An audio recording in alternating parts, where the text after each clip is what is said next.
Good evening, and welcome to Snappy News with Ewura Esi, a news program designed to summarize issues that made headlines both locally and internationally during the week.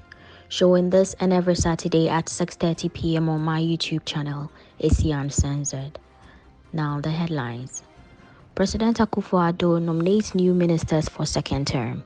Over 16 ministers maintain portfolio. John Mahama files new motion to halt election petition pending interrogatories review.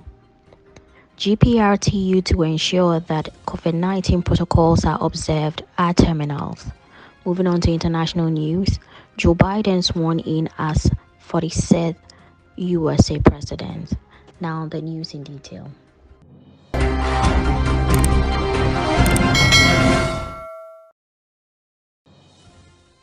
The presidency released the list of ministerial appointments for the next government in a press statement signed and issued by the Acting Director of Communications, Mr. Eugene K.B. Ahen, on Thursday evening. The names have been submitted to Parliament for vetting and approval. It includes new entrants Francis Asensu Boache for Works and Housing, Samuel Abdullahi Jinapo for Lands and Natural Resources, Mustafa Yusuf for Youth and Sports, and Ebenezer Kojokum for Chieftaincy and Religious Affairs. Godfred Yeboadame and Dr. Yao Osei Educhum have also been elevated from their previous deputy minister positions in the Attorney General and Minister of Justice and Education ministries respectively. Frida Prempe has also been elevated to a Minister of State at the Works and Housing Ministry, same as Anthony Kujo for Public Enterprises. Those who have been maintained as ministers but to new designations are Matthew Opoku Prempe for Energy, John Peter Amewu for Railway Development, Mavis Hawakumsin for Fisheries and Aquaculture Development, Dan Boche for Local Government and Rural Development, Ibrahim Awal Mohammed for Tourism, Arts and Culture, and Saraja Safo for Gender, Children and Social Protection. For those who have maintained their portfolios, they are Kojo Opon Nkrumah for Information, Dr. Owusu Efri Yakuto for Agriculture, Alan Kojo Chamante for Trade and Industry, Esla Owusu Ekofo for Communications, Ken Oforiata for Finance, Albert Kandapa for National Security, Dominic Intiwo for Defense, Ambrose Derry for Interior, Shelley Ayokoboche for Foreign Affairs and Regional Integration, Osei Mensa Bonsu for Parliamentary Affairs, Kweku Ajiman Menu for Health, Kwesi Amakwata for Roads and Highways, Kweku Ofori Esiama for Transport, Cecilia Abinadapa for Sanitation and Water Resources, and Ignatius Bafuewa for Employment and Labor Relations. The presidential candidate of the National Democratic Congress in the 2020 election, former President John Dramani Mahama, has filed a fresh motion asking the Supreme Court to halt the presidential election petition until the final determination of the application for review regarding his interrogatories.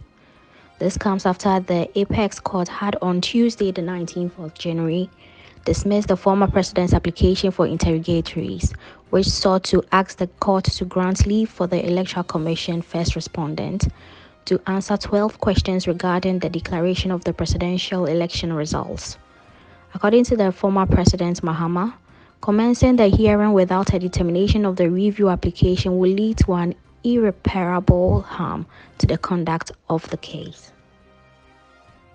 The Ghana Private Road Transport Union has served notice that it will take strong punitive action against its member organizations at the various lorry parks across the country who fail to impress on their drivers to observe and enforce the COVID-19 preventive protocols. The union said it had, among other preventive practices to help curb the spread of the pandemic, directed all drivers under its umbrella and their conductors to wear face masks at all times and enforce same for passengers. Among other sanctions, in accordance with the GPRTU Constitution, the union has cautioned that drivers who flout the directive risk losing their right to load for more than a month. Addressing journalists at a press conference in Accra last Tuesday, the General Secretary of the GPRTU, Mr. Godfred Abulbiri Adongma, said the union will dispatch its national task force within the week to monitor and enforce compliance. He said the move had become necessary in the wake of the surge in the country's COVID-19 active case count and the directive by President Nana Dankwa Akufo-Addo in his 22nd address to update the nation on the disease for commercial transport operators to enforce the COVID-19 preventive protocols in their operations. Now to the international news. Joseph Robinette Biden Jr. was sworn in on Wednesday as the 46th President of the United States, pledging to confront an array of convulsing challenges and bring healing and unity to a deeply fractured nation.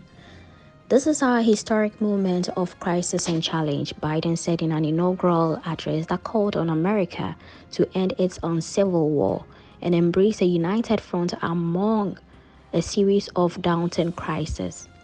Unity is the path forward, and we must meet this moment as the United States of America.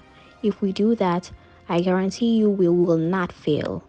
With his hand on his thick family Bible with his wife Jill Biden by his side, Biden recited the oath administered by Chief Justice John Roberts Jr.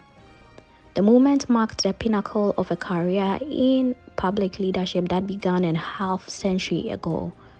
Moments before, Kamala Harris took her oath of office, making her the country's first female vice president and also the first Black American and first person with Asian heritage to hold the nation's second highest office.